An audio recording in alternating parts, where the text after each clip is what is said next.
Well, if I'm being completely honest with you, Teen, I made a lot of mistakes. And so that's why I think I'm so well equipped to coach women now because I Yeah. know what I did wrong in hindsight. I had the idea that if I just put my head down and worked really hard, that people would recognize me, but nothing could be further from the truth. Mm. I mean, nothing could be further from the truth. Working hard and having a good work ethic is part of the equation, but it's not the entire equation.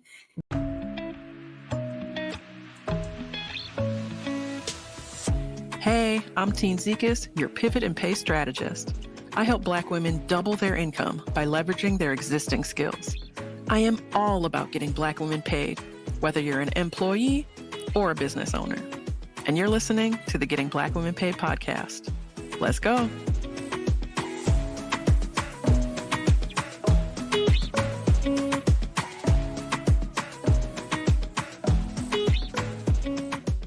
Hello and welcome to the Getting Black Women Paid podcast.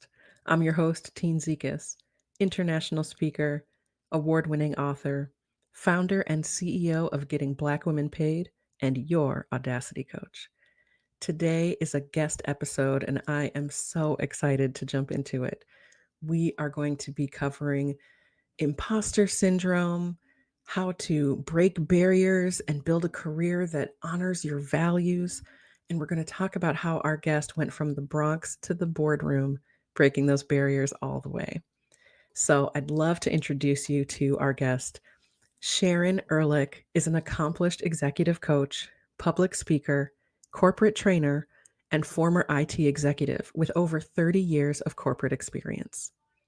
She holds an MBA from Adelphi University, a certificate in diversity and inclusion from Cornell University, and is an ICF certified coach specializing in empowering high-performing women to lead confidently and purposefully.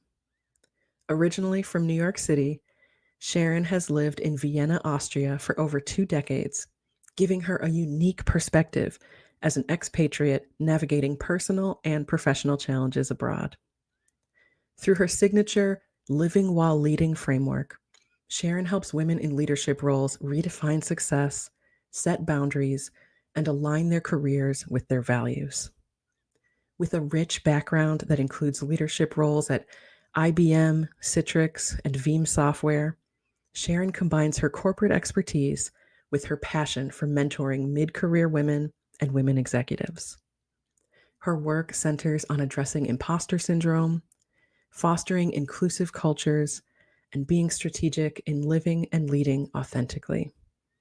Get ready to be inspired by Sharon's journey and insights. Let's get into it. Well, Sharon, thank you so much for joining us today. It's my pleasure to be here. I always like to start with sort of an origin story question. Okay. You have gone from public housing in the Bronx to the boardrooms of IBM and Citrix, and that is quite a journey. So, what's the moment that you knew that your life was going to look different than the one you were born into? The moment I knew was in high school. I understood that I didn't have to go to a local college, that actually I could go to university. That was the first really big thing for me because that was not understood. Nobody in my family ever had any advanced degrees, and I come from very humble beginnings. So there would have never been any notion that having higher education could be something that my parents could afford. Um, And once I started to understand that I could go to university, that I could go to a university outside of my community, I understood that I had a chance that my world could get bigger. Mm. Oh, I love that. And you have this living while leading framework. And Yeah. so I'm wondering what that means, and why do so many women in leadership struggle to do it?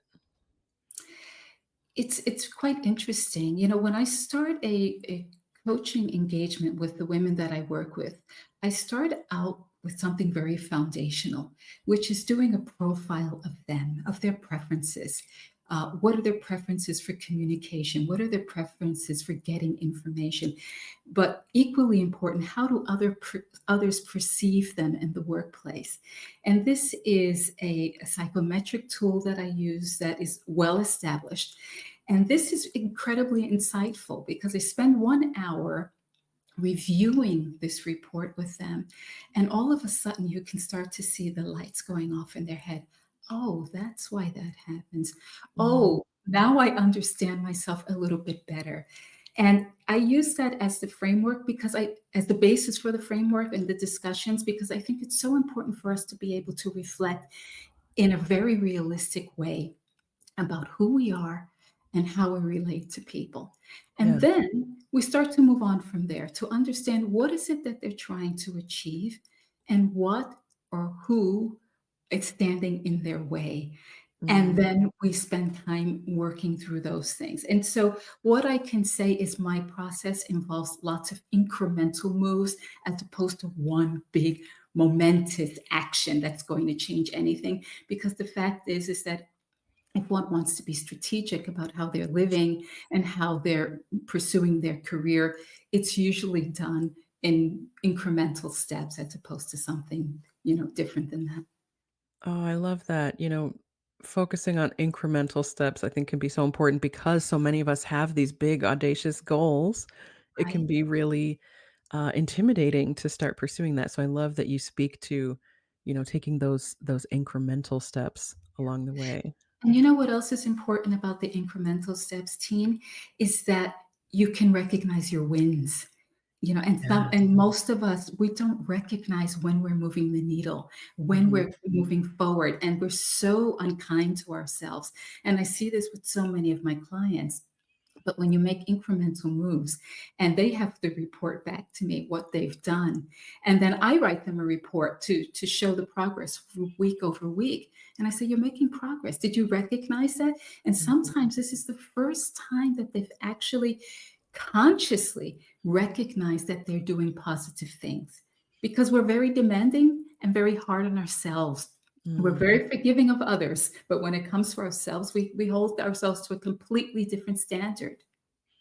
Oh, you're so right, and so many times we're so focused on that big goal that we're not willing to celebrate until we've hit that thing, and it can be really discouraging to not be celebrating and acknowledging that progress you're making, so I love that you do that for your clients and really highlight that for them. That's awesome. And sometimes the big goal changes, right? Sometimes we're pursuing something and we think Mhm. that that's our North Star. But Yeah. then as we go through the process, we realize, well, maybe that's not it. And this is also very important to understand that you're not chasing the wrong things. Absolutely, and it's such a big part of sort of that growth mindset, right? That the goals can change, and it's not a failure to have shifted your priorities or changed your goal, and you can only do that when you're really acknowledging the journey and really reflecting on the process. Oh, I love That's that. Oh, that's awesome. And I want to address that. You've been living in Austria for over 2 decades. And right. and I'm wondering, how has being an expatriate shaped the way that you lead and coach, especially when it comes to, adapting to new cultures and challenges? Well, the first thing is your audience probably doesn't know this, but I am a native New Yorker, and New Yorkers speak really fast. And one of the first things I had to do was really learn how to speak in a very measured way. Mm, My communication skills got so much sharper because I had to really listen with both ears. Because most of the people I was working with were speaking English as a second or third or fourth language. yeah, So that was something that was really important. But equally important was the fact that, we take it for granted as Americans. The country is so huge. You drive 5 hours in one direction, you're still in the United States, right? And in the part of the world that I'm living in, these borders are tight. yep. And when you cross a border and when you work with people who come from other parts of the world, you have to be so culturally aware. And that is something that you have to do with intention, to say, I'm working with someone who comes from a culture that I don't know, maybe a culture that I don't understand. And Mhm. you have to be intentional about informing yourself and not putting the burden on your counterpart to educate you. Because I think that that's where a lot of American people go wrong. We sort of walk into situations thinking we're American and we're happy to be here and you're happy that I'm here and let's just go with it. And it doesn't work like that. Mhm. Being culturally aware and culturally sensitive is so incredibly important, particularly as a leader and when you start leading teams. Mm. Oh, and I'm sure that's made you a really empathetic coach as well, being able to walk into spaces and understand, you know, this person has a different background from me and is coming from a different place. Oh, Absolutely. and and you mention that the role that that plays in leadership, and I know you've held leadership roles in tech, which those spaces weren't designed with women in mind, especially Black women. Yeah. And I'm wondering, what's a strategy that you used to navigate those rooms without shrinking yourself? Well, if I'm being completely honest with you, Teen, I made a lot of mistakes. And so that's why I think I'm so well equipped to coach women now because I Yeah. know what I did wrong in hindsight. I had the idea that if I just put my head down and worked really hard, that people would recognize me, but nothing could be further from the truth. Mm, I mean, nothing could be further from the truth. Working hard and having a good work ethic is part of the equation, but it's not the entire equation. And mm, once I started to understand that people had to know me, people had to understand not that I worked hard, but that I could deliver results that had an impact on whatever the strategic imperatives were. And the word impact is so important because you can be busy, but if your busyness is not having an impact on what's important to the organization, mm. nobody will notice you and nobody will talk about you. So that's something that I learned very well. I wouldn't say I learned it quickly, but I learned it eventually. and, Yeah. and the other thing is that you need to have, women are over mentored. Everybody wants to mentor us because they want to tell us what to do. But we also need sponsors. We need people who are talking about us when we're not in the room. That Mm, person who says, yes, Teen led this initiative. She did this. She did that. This is her impact. And when that position becomes available, your name enters the conversation because guess what? When that position is posted officially, they already know who they want, or the short list has already been decided. And mhm. if you don't have sponsors, you're not on that short list. It's just that simple. Oh, I wanna highlight a few of the things you said just to make sure folks caught it. The first was the work is not gonna speak for itself. So many of us are taught, put your head down, do the work, and people will reward you for it. So I love that you address that and, learned the hard way and are now passing on that wisdom. And that when you do talk about your accomplishments and you do speak to the work you've done, to really highlight the impact of the work, right? It's not how many hours you worked, it's not which tasks you did, but the impact, the result that delivered for the organization. That's so crucial. And then towards the end, you were talking about, um, oh, I think I lost it actually. What was the last piece that you said? Sponsors, having Yes, sponsors. about having sponsors. That part is so crucial. As you said, people love to mentor a Black woman, right? But who's gonna be speaking up for you? And I'm wondering if you can tell us, how do we go about seeking those sponsors? Sponsors are challenging to get because the relationship is built on trust, right? So you Mhm. can't tap someone on the shoulder and say, "Will you be my sponsor?" Right? But Yeah. what you can do is when you're working across teams, when you're working across departments, depending on what your structure is, where it is that you're working, is to get people to understand what you're about and who you're about. So this means being very intentional about inviting people for coffee, being very intentional about having a Zoom call if you're working remotely, one on one to talk to someone with no agenda. It's not that you want anything from them. It's not that you want to pick their brain, but people have to understand that you exist and you have to develop relationships with them. It's very simple. And I know, from my own clients, so many of them think, oh, but networking sounds so unsavory. I don't like that. That sounds so calculated. But guess what? That's where men really do well. And that's when we talk about the bros and the boys clubs and all of that. This is where they excel. And that's what moves their careers ahead. And we have Yeah. to get with the program. We have to be known. And the only way that we can be known is to put ourselves out there and get to know people. They're not going to tap us on the shoulder, so we have to tap them on the shoulder. That's the first thing. The second thing is it's not only about your work. High visibility projects, even if you have to volunteer, even if it's not part of your, strategic plan as it was, developed by you and your leader, those projects create visibility. So you have Mhm. to be creative. And sometimes this is something that I work with my clients is that they say, I don't know how I can get seen. And then we talk about it. We talk about everything that's going on in their organizations, in their communities, because sometimes they don't want to stay in their organization, right? They want to move someplace else. And so oftentimes the visibility is bigger than company X.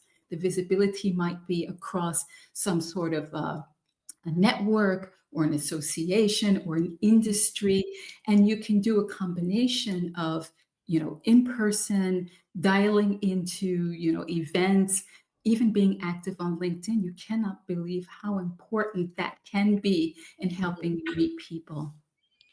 Oh, yeah, I love that you talk about visibility, right? Because there are so many, I call them non-promotable tasks that we volunteer for, right? I'll take the notes at the meeting. I'll, plan the baby shower for the coworker, whatever it is, but it's, I'll volunteer to present that demo at this, this event that is gonna have teams outside of my department there, right? That those high visibility tasks are the things that you really wanna focus on. Oh, I love that you brought that up. And one challenge I know a lot of, women can face, especially high performing women, who are at the top of their game, is there's still this imposter syndrome, right? There's always that chance that imposter syndrome is gonna creep in and try to, sabotage us. And so I'm wondering, how have you dealt with that personally? And then, what's one way that you advise people who really need to figure out how to quiet that voice? Right, right. I mean, I would be disingenuous to say that it has never happened to me because at different stages of my life, it has been very front and center. Mhm. And one of the ways that I've overcome it is to look at who's in the room. When you're having this meeting, and it could be like the physical room or the Zoom team room or whatever, the Teams room or something like that. Yeah. And you start to understand, you know what? I'm just as capable or even more capable Mhm. than a lot of people who are sitting on this call who are a lot more vocal than I am. And sometimes this realization alone is enough to quiet that inner voice that is telling you that you're not enough. Mhm. Of course, there are some things that you cannot discount. If you believe that because you didn't go to an Ivy League school, that somehow this is eroding your confidence. Well, we can't change that you have a degree from University X, but everybody else on the team went to another university. But you're in the room for a reason. You were hired for a reason. You bring certain talents to the table, talents that other people don't have. And again, this is about owning what you can do, owning your expertise, right? Mhm. And talking about your expertise. And sometimes when we start to talk out loud, the words are actually emitted from our mouths and people acknowledge it. Sometimes this is enough for us to say, well, you know what? I do know what I'm talking about. Actually, most of us are thought leaders. And when you look at the data, Yes. particularly when it comes to African American women. We are the most educated people in the country. We have degrees over degrees over degrees, Yep. right? And so this means something. This means that we are probably experts in our domain 10 times over. And Mm. we have to acknowledge that. And we have to talk about it, and we have to get people to understand that. And when the little voice is coming in our heads, we have to remind ourselves of what it is that we bring to the table. And I also have to say, because this is quite important, sometimes the imposter syndrome is creeping in because we work in hostile environments. Mm. Mm. And I have news for you. If you're working in a hostile environment, there's probably nothing that you can do that is going to make you feel more confident. You have to leave. And I know that that's a strong thing to say, particularly in the kind of job market that we're in today, but that's not going to improve. So that will stay the same, and you're always going to feel small, or that you have to Mhm. shrink, or that, things are never going to happen to you. And that's a conscious decision that you have to make. Staying is a really conscious decision. And what I tell my clients when they find themselves in this situation, besides the fact that there are certain strategies that you can use to sort of insulate yourself to some minor extent from those kinds of environments, is to be strategic about planning your exit. Yes. Don't make it an emotional exit. Don't, throw your laptop at your boss and say, I'm out of here, because you still have to pay your bills every single month, right? And Mhm. nobody wants that sort of pressure. And this is something that I've worked with a lot of my clients with. I just had a client now who came to me and said, I want to leave my company. Mm. But actually, when we started to work through it, it was the boss that was the problem. It wasn't the organization. And this is an organization with 250,000 employees. That means there are lots of positions. There are a lot of moving parts. People are leaving, people are quitting, Yeah. new initiatives are starting. And then at the end, she understood, I don't have to leave my company. I have to start positioning myself in meeting people, because I need to move away from this person Mhm. who's holding me back and making me feel like I'm not the right person for the job. And so there's no easy answer to the question, Teen. There are lots of different ways to deal with imposter syndrome, but understanding who you are and what you bring to the table, I think, is a really good starting point. Oh, I love that, and I love that you had that caveat that if you're in a toxic work environment, there's no cure for imposter syndrome because you are regularly being told that you don't belong, right? And there are multiple ways to leave that situation, right? That it might be leave the organization, but it might be I need to transfer to a different department. However you can remove yourself from that situation. And so I love that you kind of talk about the distinction between those because it's not always the case that you have to leave the org, but it might be. So yeah, you want to assess, you know, Absolutely. what's the situation and what's going to be best for me to move forward. Oh, I love that. And it kind of reminds me that you talk about building your career in a way that honors your values. And so I'm wondering, what does that look like in real life? And how can women start aligning their work with, who they really are and what they value? Yeah, this is a big one. And what I can say is, of course, the older I've gotten, the harder it is for me to have a poker face when people are talking nonsense, or Yep. when I hear BS. And the BS radar is really very heightened. And and I'll give you a real story. I was hired into a global role, and it was always my dream to have a global role, and I wanted a global role. And within weeks of having it, I realized this place is not aligned with who I am. Why? Because they had a very tricky relationship with the truth. And I'm a person who really has a very solid relationship with talking about facts and reality, and of course, not being brutal about it. And I understood very early on, I'm not going to last here. This is not going to work for me. Mhm. Because if I would have stayed, one of two things would have had to happen. I would have had to adopt their operating model, which Mhm. means I would have had to change my values, and I was not willing to compromise on that. So that would have been one option.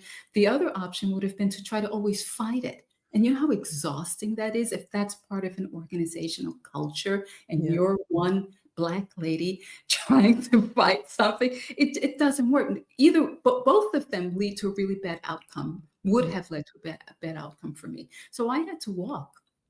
I had to walk. And so, but that wasn't always the case. When I was younger, sometimes things were out of alignment. And I had to understand what is it that's out of alignment that is bothering me the most? And Mm. is this something that I can tolerate because I'm here in this department for a minute and I know I'm moving on to bigger and better things? Or is this something that I have to figure out how I'm going to deal with because I'm here for the long road? So I would never be bold enough to say that we don't make compromises. Compromises sometimes have to be made in careers. It's a question of what are you compromising? How long are you compromising it for? And what is that going to do to you every Sunday night when you're thinking about starting work on Monday, right? And all of those things come together. So again, not a real easy answer, but there are a lot of factors to consider in that particular situation when you're thinking about alignment of values or disalignment of values in the workplace. Yeah. Oh, yeah, that's so right. And I'm wondering if we can kind of close with a bit of a reflection question. If you could sit down with the younger you, still in the Bronx, still dreaming, what would you tell her about what's possible? I would tell my younger self not to be so focused on chasing money because you have to understand I came from very limited means. So I thought Mhm. making money would make me happy. And nothing could be further from the truth. Yes, we all need money, and I needed money. But what I think my message to the young Sharon would be pursue what you want to pursue, study what you want to study. You're going to find work, be a lifelong learner, Mm, and understand that careers are not linear. Where you start today is not where you're going to be 5 years from now, 10 years from now, 20 years from now. And knowing that careers are not linear gives you the opportunity and the permission to mm. do the things that you really want to do and that give you joy and give you energy while you're learning something, while you're building skills, because just doing it for the sake of doing it doesn't make a lot of sense. So that's probably what I would tell young Sharon. Oh, I love that. And for all of you listening, this is your permission to do what you want to do, to learn what you want to learn, and to move in some direction in your career, but know that it doesn't have to be a linear path. Oh, that's so great. And for those who are listening and are saying, "Oh, I want to know more about Sharon. I want to work with her," how can folks find you? I'm quite active on LinkedIn. So if anyone of your listeners wants to connect with me or follow me on LinkedIn, I'd be more than happy to be connected with you. I also have a webpage, which is called livingwhileleading.com. And I also have a podcast where I release episodes twice a month. It's a leadership podcast focused on women in leadership. And the episodes are never longer than six minutes. And the podcast is also called Living While Leading.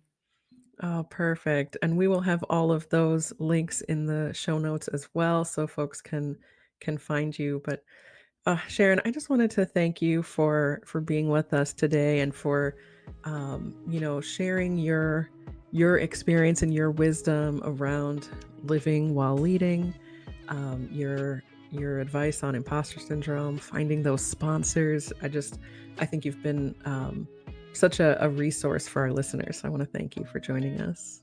Thank you for inviting me. It's been a pleasure. All right. And thank you to all of you for listening. And we will see you in the next one.